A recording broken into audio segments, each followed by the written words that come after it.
You got an AR-15, you're excited, you want to use it. You want to go to the range, but what are the 3 things that people forget or don't have or don't spend the money in?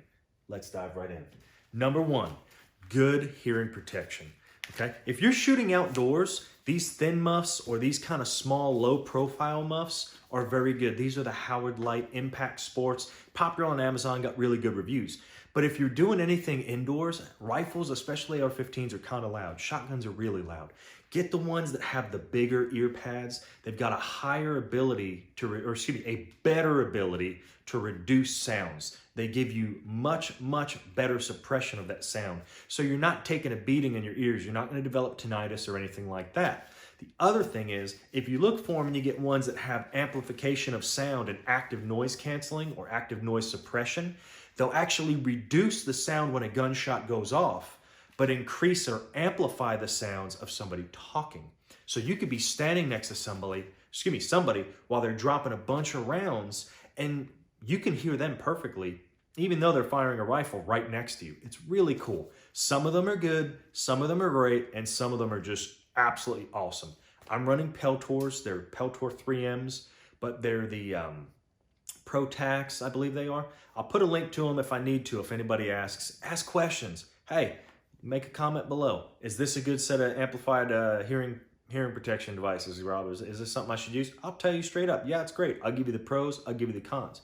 But that's what I want. I want you to do some research. I want you to dive into it, because if you dive into it and you look around, you'll start to see other features of products that you might like or might not like that I personally might have looked over. I don't know what you're doing exactly, but get good hearing protection. If you go to the range and you put those little plugs in, you're going to be upset. And when someone's next to you, they're going to laugh at you. Number 2, good gloves. I'm not saying that these factory pilots by Oakley's are the end-all be-all. What I am saying is they're good gloves. Got the hard knuckles, got a good material, unobtainium, whatever this is, in the palms and in the hand area, okay? Reason for that, this is a piston rifle. This gets extremely hot in this area, especially if I'm running suppressed. If I don't wear gloves and I put a couple magazines through this thing, this rifle's really hot. Second caveat, okay? Run your gun with some gloves, because if you have to use those gloves at all, you're gonna wanna know what you can or can't do. You might always use this ping pong paddle one way, or you might use this bad lever, but with gloves, you can't feel that. Train with it, try it out, see if it works for you. More importantly, there's a lot of sharp edges on these rifles. Some guys will put the ladder rails on here, a little bit more comfortable, rubberized, things that they can catch or hurt their hand on, smacking it. I'm not trying to do the ouchie boo-boo thing, but if you got gloves on, probably take some of that away. That's number 2. Number 3, most importantly, to me, a good quality sling. Why is that important? Dude, if you're out somewhere and you're running a rifle all day and you take your sling, if I take this Magpul sling and I'm here, I'm done, I'm talking, I can relax. I can rest my hands.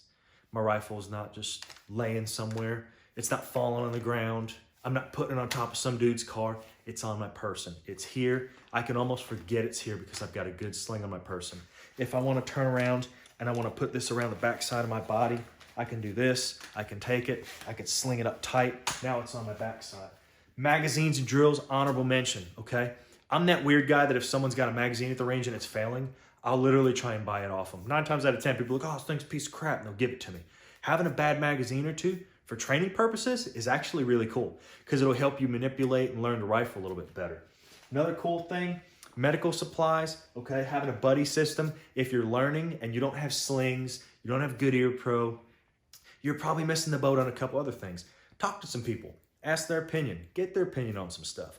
But these 3 things, good hearing protection, a good sling, and a good pair of gloves, are probably the 3 most commonly forgot items I see, even by, I would say, pro shooters, law enforcement, military guys. But most military guys, they've been out and about. They've 9 times out of 10, those are the guys that'll show up with cool gloves. 3 things that you need when you shoot your AR-15.